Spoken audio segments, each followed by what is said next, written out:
Goeiedag geliefde disipel van Jesus en baie welkom by nog 'n episode van In Jesus Bybelstudie. Hier is episode 16 van ons reeks wat ons noem Geloof wat berge verskuif. En ons baseer dit hoofsaaklik op Markus 11 hier van vers 22 af en vers 23. En ek wil vandag 'n bietjie begin om hierdie teks 'n bietjie uitmekaar uit te rafel, bietjie te kyk na kernwoorde en bietjie meer in detail na hierdie tekste te kyk. Ons het die laaste tyd, die vorige episode, meer daarop gebaseer om 'n fondasie te lê. En ek het ook daarop gekonsentreer oor wat is daar in ons lewens wat veroorsaak dat God se woord nie in ons lewe vrug dra nie. En ons het hoofsaaklik daar weer gekyk na Markus 4 waar Jesus vir ons geleer het, die woord is saad en daar's verskillende goed wat hierdie saad verstik. En ons gaan nou nie weer daarop ingaan nie. Ek wil jou uitnooi as jy nie daarna gekyk het nie, gaan terug na daai episodes toe en gaan kry daai grondslag in jou lewe. Gaan kry daai oortuiging dat daar is dinge wat ons kan doen wat God se woord kan verstik in ons lewe en wat kan veroorsaak dat sy woord nie die vrug dra waarvoor hy dit gestuur het nie. Maar ek wil vandag bietjie begin en ons gaan in die volgende episodes meer in detail na hierdie teks kyk in Markus 11. En kyk, wat kan ons nog hier uitkry, wat waarde in ons lewe kan toevoeg, wat geloof in ons kan opster. Jy weet, Romeine 10 vers 17 sê, geloof kom deur die gehoor en gehoor deur die woord van God. As ons wil hê ons geloof begin krag dra in ons lewe, dan moet ons tyd spandeer in sy woord. En dan moet ons tyd spandeer in prediking wat uit die woord uitkom, wat ons geloof versterk. En ek hoop dat hierdie boodskappe jou help om jou geloof te versterk in jou lewe. So kom ons begin weer by Markus 11. Ek dink ons ken hom al baie goed, maar ek wil aanhou om vir ons te lees dat hierdie waarhede kan begin waarheid word in ons harte. So kom ons kyk weer, dis Jesus wat met sy disippels praat. Hy het die vorige dag by hierdie boom verbygestap, hierdie vyeboom. Hy wou vrugte by hom kry, daar was nie vrug nie en hy sê niemand sal ooit weer van jou eet nie. Volgende dag kom hy daar verby. Petrus sê, Rabbi, die boom wat jy vervloek het is dood. En Jesus begin vir hulle verduidelik hoe het hy dit gedoen.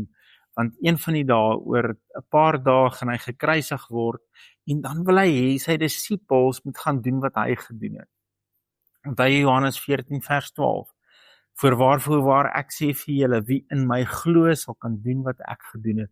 En hy leer hulle hier, hoe gaan hulle kan doen wat hy gedoen het. En hy begin in vers 22, julle moet geloof in God hê. Hy sê ek het hierdie boom vervloek in geloof in my Vader. Hy sê en as julle daai selfde geloof in die Vader het, sal julle dieselfde resultate as ek kry. Wat is hierdie geloof wat hy hiervan praat? En ek weet daar's baie dinge waarna ons kan kyk vir geloof. Maar een van my gunstelinge, Hebreërs 11 vers 1, waar die woord ons leer, geloof is dan die vaste vertroue op die dinge wat ons hoop. Geloof is 'n vaste vertroue in die dinge wat ons hoop. Jesus sê vir sy disippels, julle moet geloof in God hê. Julle moet 'n vaste vertroue hê in die Vader. Dis hoe hy begin het om hierdie boom te vervloek en dit het verwesenlik, want hy het hierdie vaste vertroue gehad in die Vader. Hy sê, julle moet 'n vaste vertroue op die dinge wat ons hoop. Geliefde van Jesus, die eerste ding wat ek ons wil help om te sien, is dat Bybelse hoop is nie 'n 50-50 storie nie. Bybelse hoop is nie soos wanneer ek hoop, het gaan nou môre 'n bietjie warmer wees nie, maar is in die hartjie van die winter. Jy weet, dis maar eintlik nie eers 'n 50-50 storie. Die kans dat dit môre gaan kouer wees as vandag is eintlik baie goed.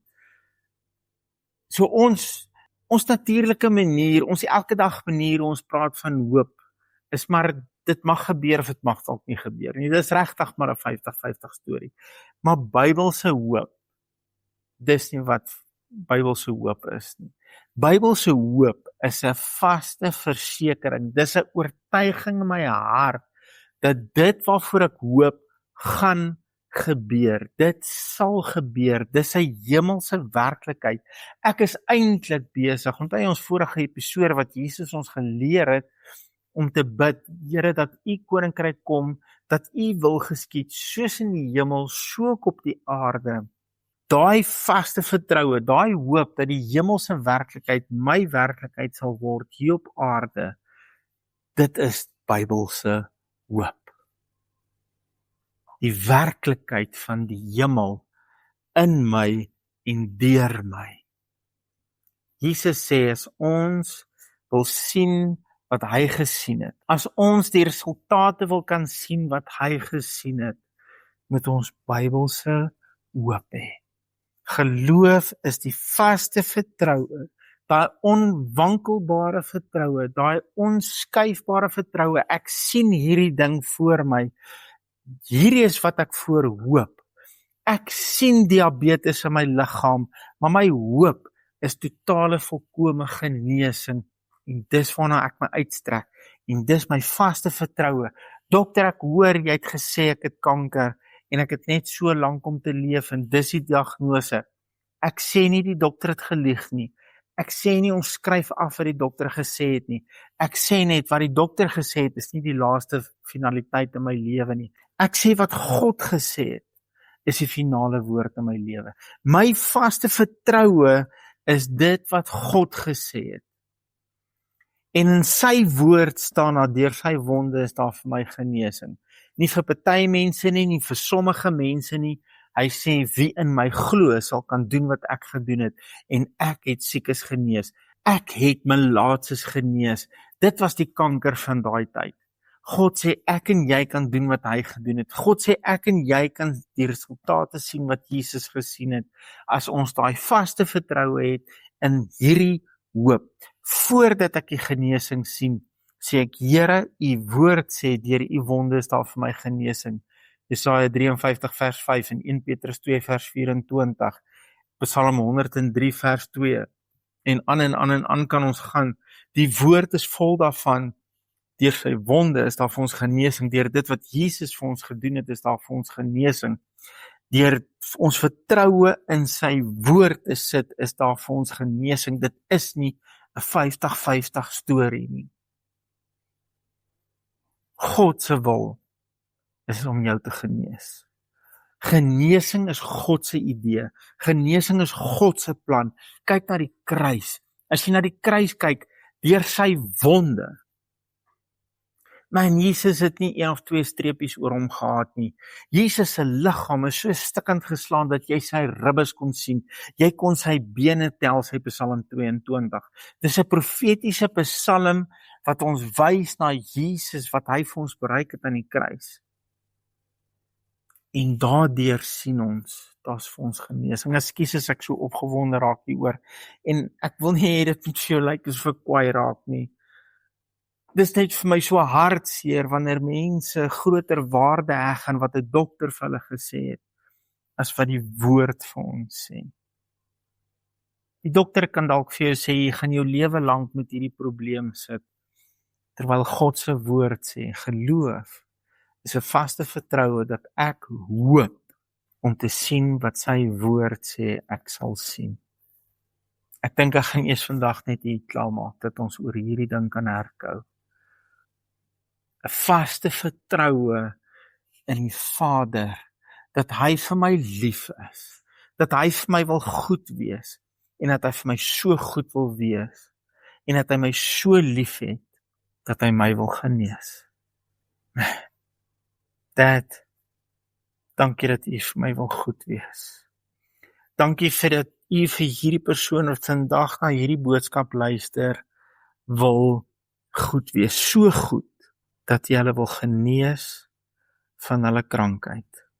En dit kan depressie wees, dit kan skizofrenie wees, dit kan een of ander ding wees wat die dokters gesê dis in jou brein, en jy gaan daarmee moet saamleef vir die res van jou lewe. Dit kan 'n gedeelte van hulle brein wees wat nie eens ontwikkel het nie, of wat weg is as gevolg van een of ander trauma of een of ander siekte. Here, vandag, by die aanhoor van hierdie woord, roer U Gees 'n nuwe hoop in hulle hart, in hulle gees 'n hoop, dat deur U wonde is daar volkome genesing. U het 'n doringkroon gedra, sodat in hulle brein, in hulle gedagtes, in hulle wese genesing kan kom.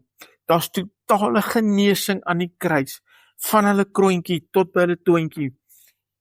Van bo tot onder is U gewond vir ons genesing. En ek spreek vandag daai goddelike genesing oor hierdie persoon. Here, 'n bonatuurlike genesing. 'n bonatuurlike, goddelike, hemelse genesing, soos in die hemel, so ook nou in hulle gedagtes, in hulle liggaam, in hulle hart, in hulle brein. Die vyand kom roof, steel en verwoes, maar U het gekom vir lewe in oorvloed in hierdie lewe.